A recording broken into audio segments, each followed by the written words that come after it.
Hey Vern, old buddy, good to see you could make it. And you keeping an eye on Sparky? Because, oh no, I see he's been into my Trudeau glass. Hey Sparky, I told you to stay away from my good glasses. Well, you've been up all night into the Scotch as well. You're gonna have to start behaving yourself, or you're gonna end up like Vern up on the wall here.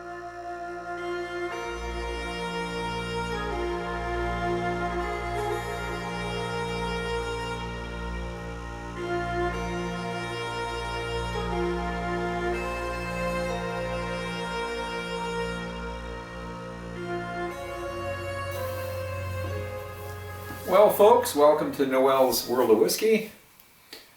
Got home from work and thought I would continue from my last Glen Grant review. That was a 15.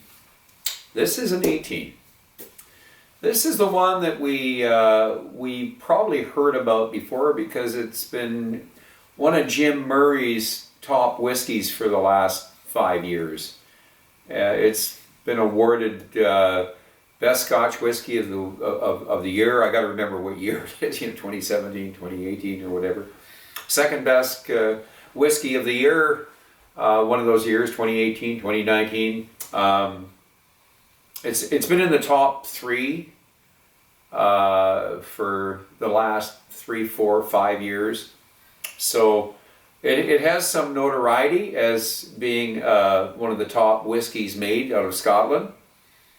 But it is a unique whiskey, so I'm going to do a review of it. I did the 15, and I haven't drank this in a while. I purchased this a few years back when it was quite affordable, and I haven't been into it for a while, so kind of excited. I'm kind of looking forward to it. Let's get started. So I'd like to kind of move on here to talk about another icon that is part of the Glen Grant Distillery. Actually, part of the community of Ross, which of course is known for their whiskeys, their whiskey distilleries. I believe there's 5 distilleries right in the Ross area and many more not far outside that area. Dennis Malcolm, who was the distiller for many years, master distiller, production manager, just about every job or position in a distillery he has done. Basically because he was born on the distillery grounds in 1946, and both his father and his grandfather had worked there. And he started working at the age of 15, actually as a cooper, an apprentice cooper. And he's the guy responsible for this presentation and some of the others, the new 12 that they've come out with. We're looking at an icon, the Scotch Encyclopedia. Very admired in the community as a generous man and a person that gives his time, incredible energy. There's a very good documentary out on Dennis Malcolm, Dennis Malcolm the man, and it's free. It's a YouTube documentary. It's very well done. I think it's done by Whiskey Magazine. It's really worth if you have the opportunity of seeing that documentary. I mean, there's more on that documentary. It's not worth me really carrying on, other than one last thing I want to talk about is the grounds, the gardens, 50 acres. It was actually Major Grant that got it started. And he, of course, was focused on, because he was a world traveler, bringing back botany from other parts of the world. And Dennis Malcolm, even though he wasn't the actual groundskeeper, he took a huge interest in it, and he encouraged the expansion and the refurbishing of the work that was going to be done on the gardens. And there's a reason for this, besides the fact that it is a draw for people on tour, tourists and that, but it's also the water source flows through the 50 acres. And the gardens are actually protecting that water source. So it's an investment for the future of the distillery and the whiskey. But anyways, we're going to move on. I like the box. This is a classy box. So if I remember rightly, there's this little piece on the top you've got to pull out first. And it's built pretty skookum, and well, you take a look at it. Pretty classy, you know, and very, very solid box. And of course, the 18. When I first bought this whiskey, I'll admit that what turned me on to this whiskey is I didn't know a lot about the Glen Grant, and you know I should have, because it's a whiskey that's well known around the world, especially in Europe and Italy and that.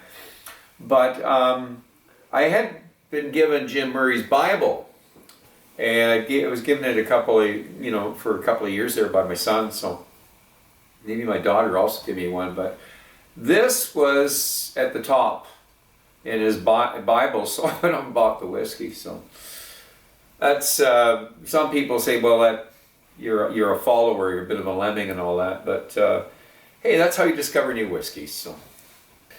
So let's pour a dram and let's get into it.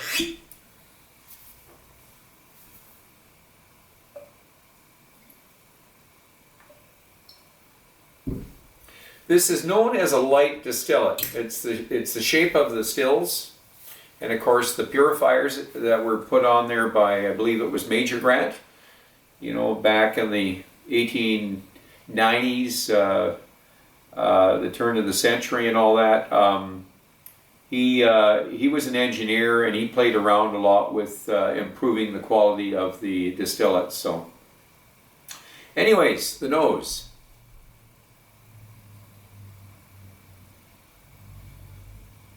Oh boy, love the nose. Apples. Oh my golly, we got honey, we've got graham crackers. A bit of malty, sweet malt. Like, if I'm talking a malty milk, like a Wendy's malted milkshake.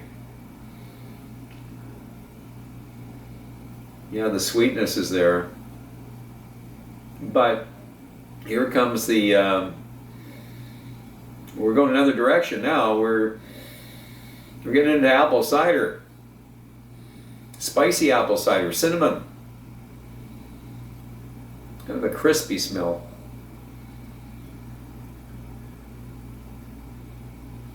Ooh, I love that smell. Beautiful notes.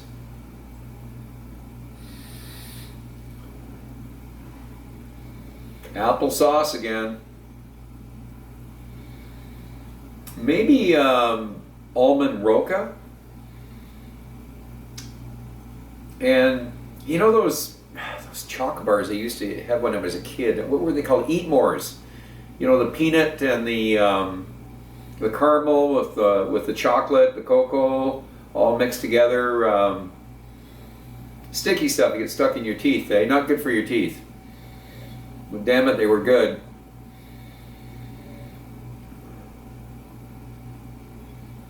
And back to, I would say, Spartan apples. We've gone from applesauce to fresh apples. Boy, what a juicy drink. Wow. Ah, man. It's nice going back to these drinks. You forget how good they were, you know, for nosing.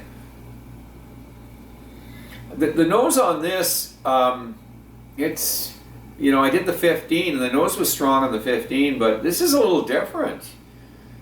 I'm getting different notes. I don't know if it's because of the ABV. You know, this is a 43 ABV. We're talking 50 ABV with the 15. Hazelnuts, more spices, maybe a little bit of malt. Smelling a little bit of that malt again, eh? I wonder if that's also the wood's kind of maybe coming in here. Well, getting a little bit of a woody smell in the background there. Nice. Well, let's go for the palate. This is an exciting moment.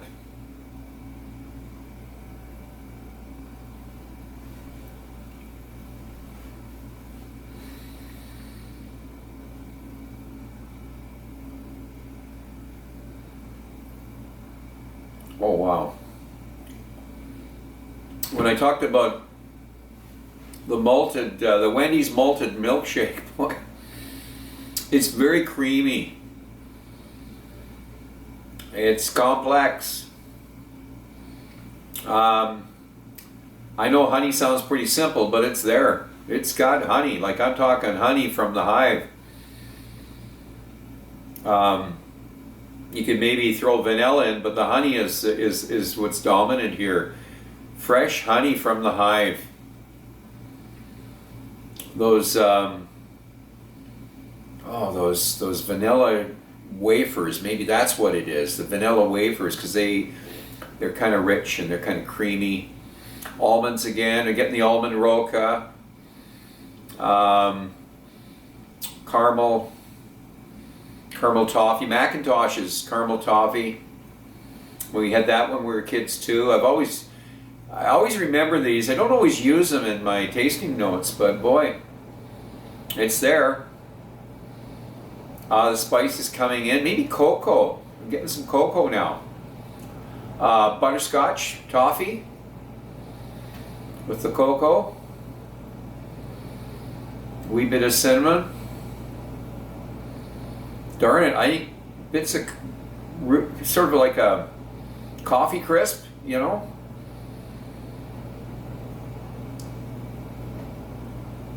Lots of layers. I've got to refresh.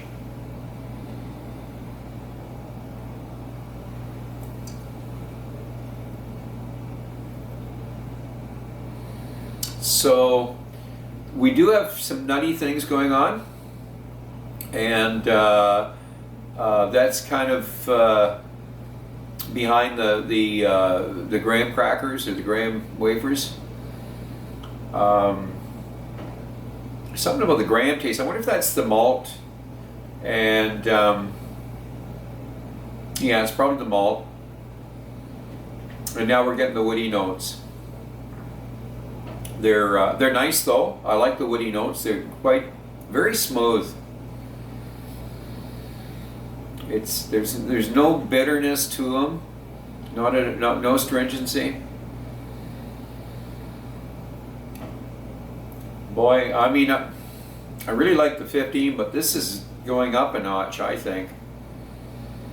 It's just so smooth, and it's a lighter distillate than the. Of course, that was a 50 ABV, but still, it's just a lighter distillate.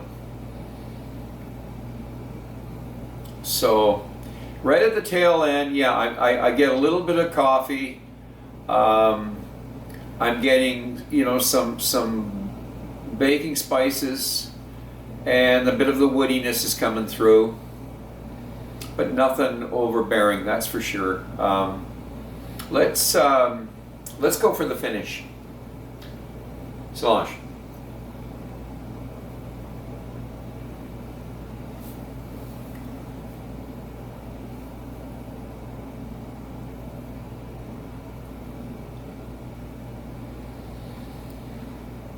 It's funny, this time around I'm getting sweetness wood. It's 18 years old, I didn't let it sit in my glass for 18 minutes. I didn't tame the beast. There's all these things that we're trained to do, but I am enjoying this, and I'm getting enough out of it that I don't have to tame the beast. I'm gonna deal with the beast.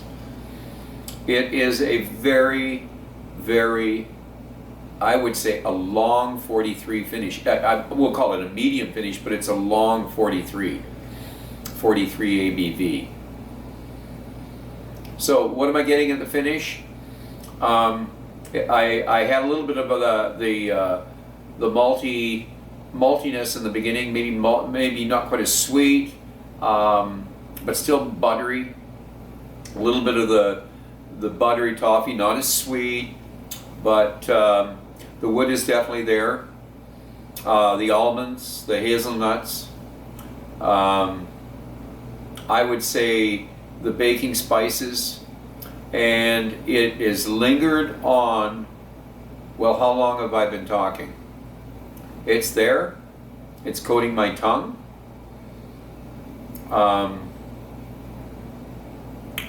It's a decent finish. It's definitely a decent finish. This drink is, I'm going to have a few drams after this review is done. This is a very nice dram. It's nice to rediscover these drinks. I haven't, I bought these years ago, and I haven't explored these in a while. So they do a good job. Dennis Malcolm, he's the distiller. He does a really good job in selecting these casks, and these oak bourbon, these bourbon finished presentations, and not finishing with a sherry finish, or let's say a Madeira, or a Bordeaux finish.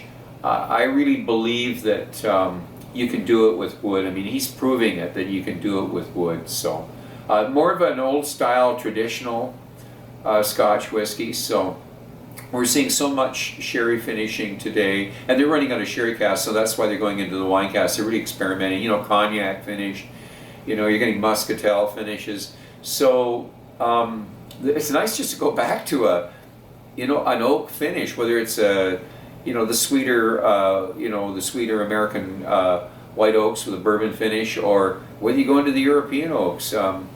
But this is a winner. It's a winner, and it's got for a 43 ABV. It's got an exciting nose. Boy, the palate it goes on and on. I mean, if I had time, I'll get away from this. If I did it tomorrow, I'd come up with probably some different notes. But it has a good finish. Overall, this is a really nice drink. I didn't pay what it is worth today. I think it's over $200 today. I did not pay $200 for it. I don't know what I paid for it, 150-ish, but it's gone up there with all the successful accolades it's gained, with Jim Murray and other reviewers have rated it very high. Certainly, the price has gone up. The price has gone up in all whiskey, for God's sake. So it's not just Glen Grant. Everything is going up. McCallum's has gone out of sight. So is Delmore. So you know what? I mean, I still think it's reasonable when you get the 15 for $90, for gosh sakes. So this at $200 isn't ridiculous. So I'm going to put this at an 88. This definitely deserves an 88 score. It's one of my favorite non-peated, non-sherry, non-wine cured, non-cognac cured. It's your plain old bourbon finished, selected casks. And to say something about Dennis Malcolm, here's a guy, Dennis Malcolm. He was born on the grounds of the Glen Grant Distillery. I think 2011 it was his 50th year working at the distillery. This guy started off just like Jim McEwen at Bowmore as a cooper, and he worked his way up the ladder, and here's a guy with a lot of knowledge. And we're lucky that Glen Grant has, had these guys that are very dedicated, and they spend their life focused on making a product that is unique in that a lot of the the distilleries are going a different direction. And this distillery seems to be, even though this was, I think, relaunched in 2016, it seems to be focused on let's make a really good whiskey, and let's make it traditional, because they kind of think that it's nice to have a selection. So cheers to Dennis Malcolm, and a good job, Dennis, and it's worth buying a bottle. So say goodbye. Drink intelligently, drink wisely, and do not drink and drive. And until the next time, so long.